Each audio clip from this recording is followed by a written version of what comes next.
Oi, eu sou o Chamal e seja muitíssimo bem-vindo ou bem-vinda ao meu canal. Se você é uma pessoa que é nova por aqui e gosta de casos criminais, casos reais, eu peço desde já que você se inscreva aí clicando no botão vermelho que está aí abaixo e ative o sininho das notificações, porque assim, toda vez que eu enviar um vídeo novo, talvez o YouTube te notifique. Caso ele não envie essa notificação, me siga em minhas redes sociais, porque lá eu sempre aviso quando tem vídeos novos. Então, mesmo que o YouTube não notifique, eu aviso lá e você pode vir aqui consumir sempre um conteúdo de qualidade. Então, dito isso, vamos pro caso.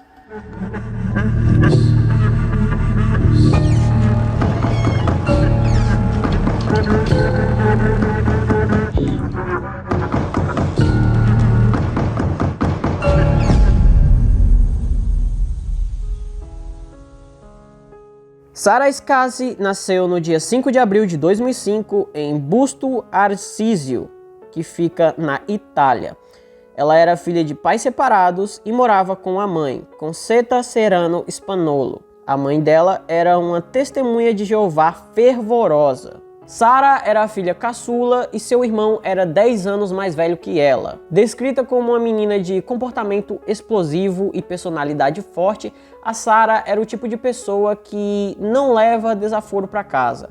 Ela também gostava bastante de viajar para Milão, que era onde o seu pai morava. Aos 7 anos, Sara se mudou junto com a mãe para Aventrana, que foi o local onde a mãe dela cresceu e grande parte da família ainda morava por lá. Em Aventrana, a Sara acabou sofrendo bullying na escola onde ela cursava ali o segundo ano de hotelaria.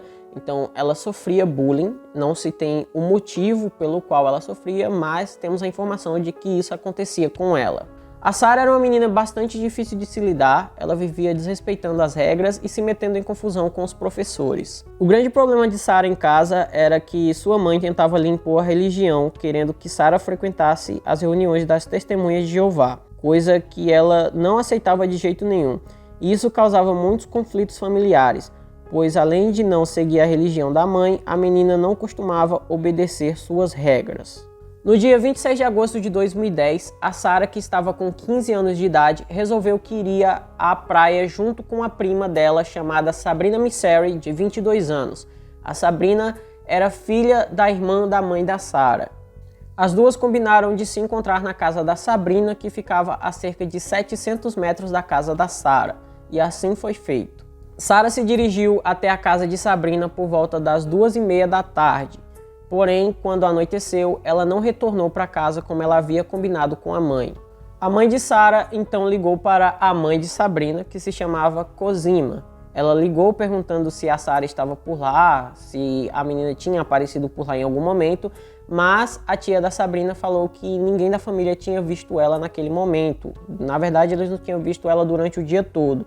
Então, a mãe da Sara resolveu acionar a polícia. O caso logo tomou grandes proporções e a mídia deu muito foco ao desaparecimento de Sara, sempre mostrando informações sobre a garota e entrevistando parentes. O que chamava bastante atenção é que na maioria das vezes que Sabrina, que era a prima da Sara, dava entrevistas, ela sempre falava sobre o caso com a imprensa, fazendo vários apelos emocionados, pedindo que se Sara tivesse fugido, ela retornasse para casa.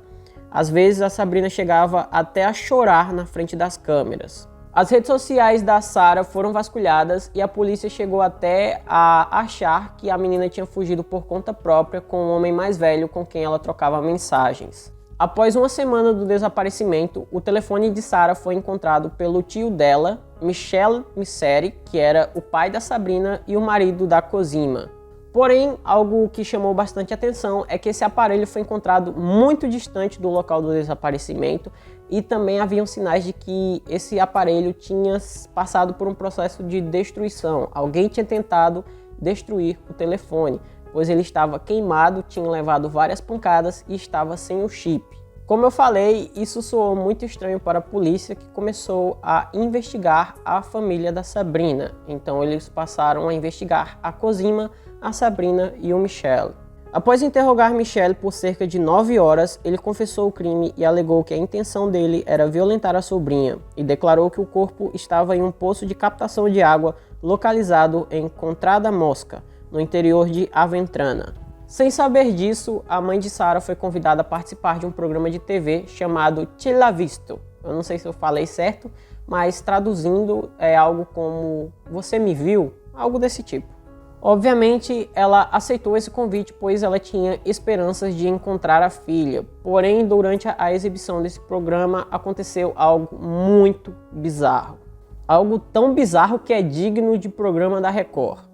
Após 42 dias do desaparecimento de Sara, Concetta, que era a mãe da menina, recebeu a notícia de que o corpo sem vida de sua filha havia sido encontrado e Michelle foi declarado como o principal suspeito do crime em frente às câmeras. Então, durante o programa, ela recebeu todas essas notícias. Primeiro, que a filha foi encontrada sem vida, e segundo, que o tio da menina, que eles eram considerados tio dela, ele era o principal suspeito de ter tirado a vida dela. Então tudo isso caiu como uma bomba e eu particularmente não sei como ela teve estrutura mental para aguentar isso. Porque você vai num programa com a esperança de encontrar a sua filha com vida e recebe uma notícia dessa. Então deve ser algo assim muito destrutivo. E eles não tiveram nenhum cuidado com a família, não tiveram nenhum cuidado com a mãe da Sara. Isso foi extremamente desrespeitoso, pelo menos na minha opinião. A todo tempo, Michel Misseri mudava sua versão sobre o que tinha acontecido com Sara. Ele alegou que tinha sonhos eróticos com a sobrinha e por isso tirou sua vida. Por fim, perceberam que mais de uma pessoa havia participado do que aconteceu com Sara devido às circunstâncias. E depois de ser muito pressionado, o Michel deu a versão que as autoridades tomaram como parcialmente real. Ele contou que Sara e Sabrina tiveram uma briga feia e Sabrina caiu batendo a cabeça durante um jogo. Em depoimento, Marianela Spanoletti, que era uma amiga da Sabrina e da Sara, que também foi convidada para ir para a praia junto com elas naquele dia, ela relatou que, ao perceber que a prima não chegava, a Sabrina parecia muito agitada e falava a todo momento que muito provavelmente a Sara tinha sido sequestrada. Coisa que não fazia muito sentido porque ela só estava demorando um pouco, então não tem como deduzir que a pessoa foi sequestrada só porque ela se atrasou um pouco a chegar em algum local. O depoimento do Michel foi considerado parcialmente real porque na necrópsia eles identificaram que não havia nenhuma lesão na cabeça da Sara que fosse suficiente para ela ter perdido a vida em decorrência de uma pancada. Porém, eles acreditavam sim que havia acontecido uma briga, pois eles conseguiram detectar que a causa da morte foi asfixia. Então, alguém asfixiou a Sara até ela perder a vida. Após bastante investigação, os policiais por fim conseguiram chegar à conclusão de que o Michel não era o autor do crime. Na verdade, ele estava tentando ocultar esse verdadeiro autor, pois a pessoa que cometeu o crime contra a Sara foi a filha de Michel, Sabrina. E por isso ele estava dando várias versões diferentes e ele nunca se decidia. Ele tentava porque tentava proteger a filha para que a filha não fosse para a cadeia. Então ele estava disposto a ir para a cadeia no lugar da filha só para que ela ficasse solta. As investigações concluíram que o possível motivo de Sabrina ter tirado a vida da própria prima era o ciúme da atenção que Sara recebia de um homem chamado Ivano Russo, um cozinheiro de Aventrana por quem Sabrina teria se apaixonado. As duas haviam conhecido Ivano, de 27 anos, alguns meses antes do caso acontecer. Elas conheceram ele em dezembro de 2009 e o jovem cozinheiro logo formou uma forte amizade com as duas garotas. Sabrina começou a mostrar interesse por ele. No início de agosto, eles teriam tido uma suposta relação sexual, mas ele não queria ter essa relação para evitar que aquela amizade se tornasse algo a mais. Isso foi dito nas próprias palavras do Ivano. E durante a investigação, eles encontraram escrito no diário da Sara a seguinte frase: "Eu acho que me apaixonei por um cara de 27 anos. Então, muito provavelmente, a Sabrina estava com ciúme do Ivano junto com a Sara, porque ela provavelmente sabia que a Sara gostava dele e ela também gostava dele. Então, por causa disso, ela resolveu se livrar da inimiga. Algumas testemunhas confirmaram que no dia anterior ao crime, eles viram a Sabrina e a Sara brigando feio em um pub. Então, essa discussão se encaixava na motivação do crime. Então, no dia em que a Sara combinou com a Sabrina de ir até a praia, ela foi até a casa da prima Porém, segundo o que o Michel relatou, as duas discutiram, então a Sabrina levou a Sarah até a garagem e asfixiou ela. Depois disso, ele teria desovado o corpo da Sarah para acobertar o crime da filha. A mãe de Sabrina, por sua vez, tentou dizer que não estava em casa durante a tarde inteira, mas foi confirmado por registros telefônicos que ela estava na casa sim e que ela até usou o telefone enquanto estava lá. Então, a mãe provavelmente também foi cúmplice. Devido a isso, ela foi detida por falso testemunho e obstrução da justiça. Nisso, um vizinho ainda falou que viu a Sarah, a Sabrina e a tia dela na porta da casa discutindo feio pra caramba, e as duas estavam tentando colocar a Sarah à força no carro da família, mas a Sarah não quis entrar e elas não conseguiram fazer com que ela entrasse. Estranhamente, depois, esse vizinho disse que ele não sabia se realmente tinha visto aquilo, ele achava que tudo tinha sido um sonho, então ele queria mudar o depoimento, ele queria dizer que tudo que ele viu não passou de um sonho e que nada daquilo foi verdade. Porém, o juiz não aceitou essa mudança de testemunho porque ele considerou que esse vizinho estava sendo ameaçado para fazer essa mudança. Então o juiz continuou considerando tudo aquilo como verdade. Devido a isso, a Sabrina, a mãe dela e o pai dela foram todos acusados por homicídio. Além desses, o Ivano acabou sendo acusado também por ele estar na casa pouco tempo antes do crime acontecer.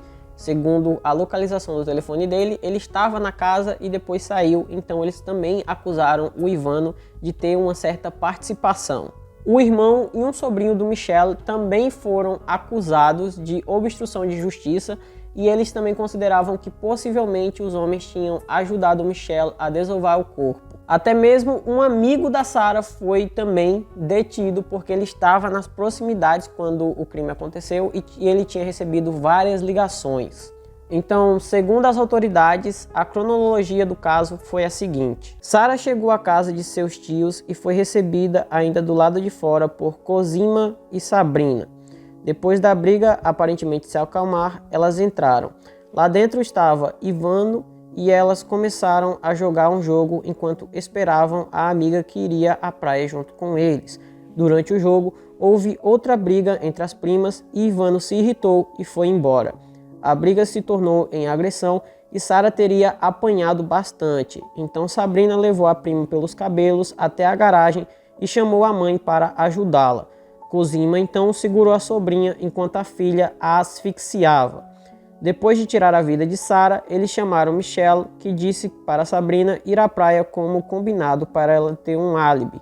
Então, ela foi com a amiga enquanto os pais tentavam sumir com o corpo. Em 10 de janeiro de 2012, teve início o julgamento dos envolvidos na morte da Sarah. Esse julgamento se estendeu até fevereiro de 2017. Sabrina respondeu por homicídio doloso e recebeu a pena de prisão perpétua. Cosima respondeu como cúmplice e também foi condenada a perpétua. Michel respondeu por ocultação de cadáver e foi condenado a 4 anos de prisão. Os outros réus responderam por obstrução de justiça e ocultação de cadáver. O Ivano, por sua vez, foi sentenciado a 5 anos de prisão. O sobrinho e o irmão de Michel foram condenados a 11 meses cada. O amigo que estava próximo ao local recebeu a pena de 2 meses de prisão por não ter falado toda a verdade para a polícia, pois eles não tinham provas concretas de que ele ajudou a ocultar o corpo. Em junho desse ano de 2021, o Michel e o Ivano conseguiram ali alegar que haviam tido depoimentos falsos e que a sentença deles não fazia o menor sentido. Então, devido a isso, eles conseguiram que a pena deles fosse cancelada, né? Que eles fossem libertados. Por isso, eles foram soltos.